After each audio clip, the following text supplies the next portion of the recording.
Good morning everyone. ನಾವಿವಾಗ ಜೋಶಿಮಠಲ್ಲಿರುವಂತಹ nursing ಟೆಂಪಲ್ಗೆ ಬಂದಿದ್ದೀವಿ. ಈ ಟೆಂಪಲನ್ನು ಶ್ರೀ ಆದಿಗುರು ಶಂಕರಾಚಾರ್ಯ ಅವರು ಮಾಡಿರೋದಂತ. ಬದ್ರಿನಾಥ್ ಟೆಂಪಲ್ 6 ಮಂತ್ ವಿಂಟರ್ ಸೀಸನಲ್ಲಿ ಕ್ಲೋಸ್ ಆದಾಗ ಅಲ್ಲಿಯ ಐಡಲನ್ನು ತಂದುಬಿಟ್ಟು ಈ ದೇವಸ್ಥಾನದಲ್ಲಿ ಸ್ಥಾಪನೆ ಮಾಡಿಬಿಟ್ಟು ದರ್ಶನ ಪೂಜೆ ಮಾಡ್ತಾರೆ ಅಂತ ಹೇಳ್ತಾರೆ. ಈ ಟೆಂಪಲಿನ ಸ್ಟ್ರಕ್ಚರ್ ಬಂದು ಸೇಮ್ ಕೇದಾರ್ನಾಥ್ ಟೆಂಪಲ್ ಥರನೇ ಇದೆ. ಇಲ್ಲಿ ಮೇನ್ ಟೆಂಪಲಲ್ಲಿರೋ ದೇವರು ಬಂದು ನೀವು ನರಸಿಂಹನ ರೂಪದಲ್ಲಿ ಕಾಣಬಹುದು. ಇಲ್ಲಿ ನಿಮಗೆ ಸುಮಾರು ಟೆಂಪಲ್ಸ್ಗಳು ಕಾಣಿಸುತ್ತೆ. ಅದರಲ್ಲಿ ಈಗ ನೋಡ್ತಿರೋದು ನಾವು ವಾಸುದೇವ ಟೆಂಪಲ್. ಇದು ಕೂಡ ತುಂಬ ಚೆನ್ನಾಗಿತ್ತು.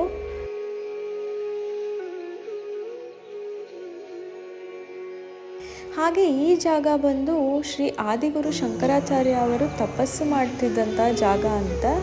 ತುಂಬ ಪೀಸ್ಫುಲ್ ಆಗಿದೆ ಈ ಜಾಗ ಬಂದು. ಈ ಟೆಂಪಲ್ ನೇಚರಿನ ಮಧ್ಯದಲ್ಲಿರೋದ್ರಿಂದ ತುಂಬ ಬ್ಯೂಟಿಫುಲ್ ಆಗಿದೆ ಹಾಗೂ ತುಂಬ ಪ್ರಶಾಂತವಾಗಿದೆ ಜಾಗ. ಮೆಡಿಟೇಷನ್ ಮಾಡೋದಕ್ಕೆ ತುಂಬ ಚೆನ್ನಾಗಿದೆ. ಹಾಗೆ ನಾವು ದರ್ಶನ ಎಲ್ಲ ಮುಗಿಸ್ಕೊಂಡು ಬ್ರೇಕ್ಫಾಸ್ಟಿಗೆ ಆನ್ ದಿ ವೇ ಹೋಗ್ತಾ ದಾರಿಯಲ್ಲಿ ತುಂಬ ಒಳ್ಳೆ ಸೀನ್ರೀಸ್ ಇದ್ದಿದ್ದರಿಂದ ಒಂದೆರಡು ಪಿಕ್ಸ್ ತೆಗೆಸ್ಕೊಂಡು ಮುಂದೆ ಸಾಗಿದ್ವಿ.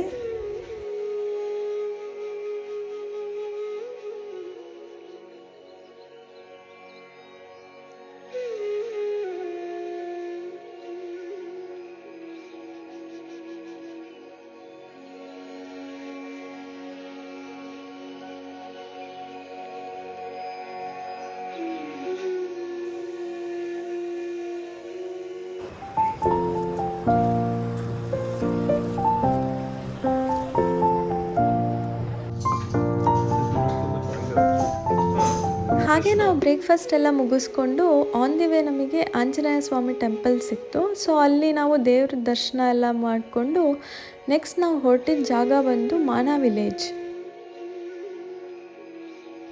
ಸ್ವರ್ಗದ ದಾರಿ, ಸರಸ್ವತಿ ನದಿಯ ಉಗಮ ಸ್ಥಾನ, ಭಾರತದ ಮೊದಲನೆಯ ಹಳ್ಳಿಯಲ್ಲಿ ಸಿಗುವಂತಹ ಮೊದಲನೆಯ ಟೀ ಅಂಗಡಿ. ಈ ಥರ ಇನ್ನೂ ಸುಮಾರು ಹೆಸರುಗಳನ್ನು ಪಡೆದುಕೊಂಡಿರುವಂಥ ಜಾಗ ಇನ್ನೆಲ್ಲೂ ಅಲ್ಲ, ಬದ್ರಿನಾಥಲ್ಲೇ ಇರುವಂತಹ ಒಂದು ಪುಟ್ಟ ಸುಂದರವಾದ ಹಳ್ಳಿ ಇದು, ಮಾನಾ ವಿಲೇಜ್ ಅಂತ. ನಾವಿವತ್ತು ಅದ್ರ ಬಗ್ಗೆ ತಿಳ್ಕೊಳ್ಳೋದಕ್ಕೆ ಹೊರಟಿದ್ದೀವಿ.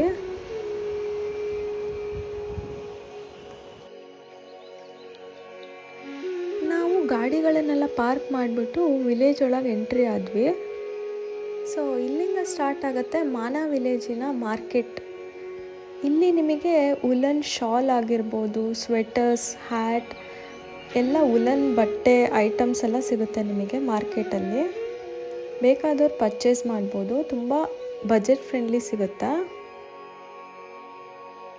ಇಲ್ಲಿ ಮನೆಯ ಮೇಲಿನ ಪೇಂಟಿಂಗ್ಸ್ ಆಗಿರ್ಬೋದು, ಮನೆಯ ಸ್ಟ್ರಕ್ಚರ್ಸ್ ಆಗಿರ್ಬೋದು, ಜನರ ಜೀವನ ಹಾಗೂ ಅವರ ಸಿಂಪ್ಲಿಸಿಟಿ, ಅವರು ಮನೆ ಮುಂದೆನೇ ಫಾರ್ಮಿಂಗ್ ಮಾಡ್ಕೊಂಡಿದ್ದಾರೆ ಕೆಲವರು. ತುಂಬ ಚೆನ್ನಾಗಿತ್ತು.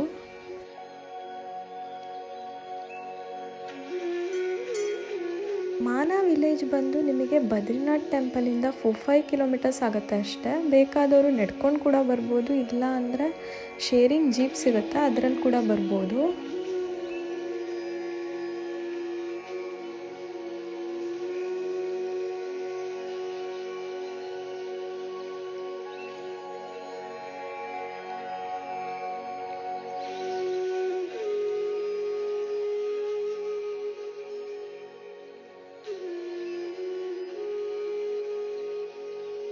ಇಲ್ಲಿ ನಿಮಗೆ 2 ದಾರಿ ಸಿಗುತ್ತೆ. ಒಂದು ದಾರಿ ಬಂದ್ಬಿಟ್ಟು ಭೀಮ್ ಪೂಲ್ ಮತ್ತು ಸರಸ್ವತಿ ಧಾಮ್ ಕರ್ಕೊಂಡು ಹೋಗುತ್ತೆ. ಇನ್ನೊಂದು ಪಿಂಕ್ ಗೇಟ್ ಬಂದು ನಿಮಗೆ ಗಣೇಶ್ ಗುಫಾ ಮತ್ತು ವೇದವ್ಯಾಸ ಗುಫಾ ಜಾಗಕ್ಕೆ ಕರ್ಕೊಂಡು ಹೋಗುತ್ತೆ.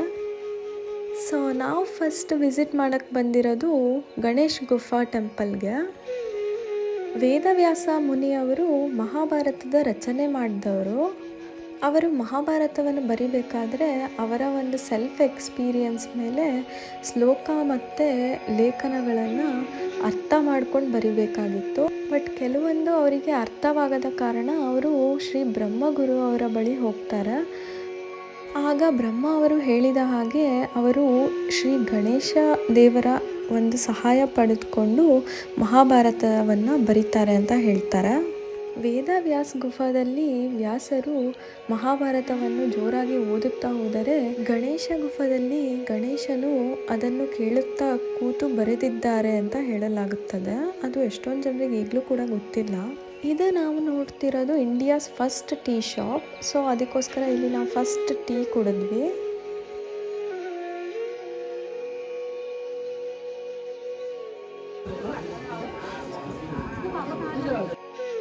ನೆಕ್ಸ್ಟ್ ನಾವು ಅಲ್ಲಿಂದ ಭೀಮ್ ಪೂಲ್ ಕಡೆ ಹೊರಟ್ವಿ. ಇಲ್ಲಿ ನೀವು ನೋಡ್ತಿರೋ ನದಿ ಬಂದು ಸರಸ್ವತಿ ನದಿ. ಇದು ಸ್ವಲ್ಪ ದೂರದಲ್ಲಿ ಹೋಗ್ಬಿಟ್ಟು ಅಲಕಾನಂದ ನದಿ ಜೊತೆ ಜಾಯಿನ್ ಆಗುತ್ತೆ. ಸರಸ್ವತಿ ನದಿ ಬಂದು ಎಲ್ಲೂ ನಿಮಗೆ ಆಚೆ ಕಡೆ ಕಾಣಿಸ್ಕೊಳಲ್ಲ. ಯಾಕೆ ಅಂದರೆ ಅದರ ಹಿಂದೆ ಒಂದು ಕಥೆ ಇದೆ. ವ್ಯಾಸರಾಯರು ಮಹಾಭಾರತವನ್ನು ಬರಿಬೇಕಾದ್ರೆ ಸರಸ್ವತಿ ನದಿಯು ತುಂಬ ಜೋರಾಗಿ ಸದ್ದನ್ನು ಮಾಡುತ್ತಿದ್ದರಿಂದ ವ್ಯಾಸರಾಯರು ಸರಸ್ವತಿ ನದಿಗೆ ಗುಪ್ತವಾಗುವಂತೆ ಶಾಪವನ್ನು ನೀಡಿದ್ರಂತ. ಈ ಒಂದು ಜಾಗದಿಂದನೇ ಪಾಂಡವರು ಅವರ ಸ್ವರ್ಗದ ಜರ್ನಿಯನ್ನು ಸ್ಟಾರ್ಟ್ ಮಾಡಿದ್ದಂತ.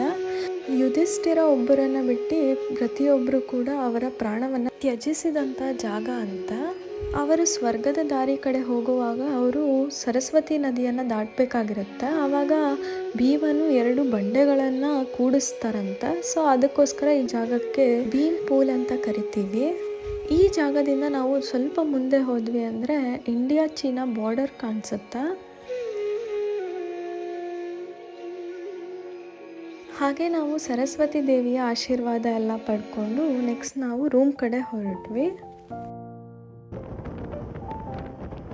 ಈ ಹೋಟೆಲ್ ಬಂದು ಹಳೆ ಕಾಲದ ಥಿಯೇಟರ್ ಥರ ಇತ್ತು, ಬಟ್ ಚೆನ್ನಾಗಿತ್ತು. ಅದಕ್ಕೋಸ್ಕರ ನಾನು ವಿಡಿಯೋ ಮಾಡ್ಕೋತಿದ್ದೆ. ಈ ವಿಡಿಯೋ ನಿಮಗೆ ಇನ್ಫಾರ್ಮೇಟಿವ್ ಅನಿಸಿದ್ದಲ್ಲಿ ಸಬ್ಸ್ಕ್ರೈಬ್ ಮಾಡಿ. Thank you for watching.